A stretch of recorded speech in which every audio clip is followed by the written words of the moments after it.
garin masoyi bai nisa idan da kauna, kina a raina ni ke ce farin ciki na. Aso da kauna kina a raina farin ciki na, riken amana kar ki bar ni a rana. A zuciyata ki mallake ta, cikin gidana muna a tare a koda yaushe.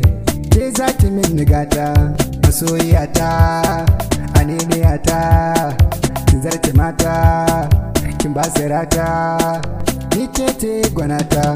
Farin ciki na komai kike so zan baki, farin ciki na aurenki a tan gidana in kai ki. Na san zaki min girki mai kyan hali kuma ga kirki. Wayyo Allah boyar Allah la la la la oh oh oh oh mai sona.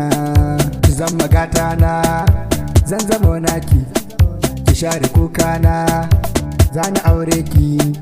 Masoyiyata farin jikina jinin jikina, ni ke ki sahibata. Bana auren wata in ba ke ba, dan na san ba za ta kai ki ba, ba za ta kai ki ba. Ke ce wadda na baiwa kaina, tana da kyau sosai ta wuce ma 'yan indiya. Ke kaɗai ki sani da hariya, mai kyau ko ba kwalliya.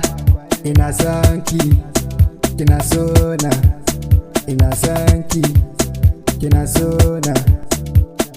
Kaso masoyinka shi ke share kukanka, ko a bayanka shi ke kare mutuncinka.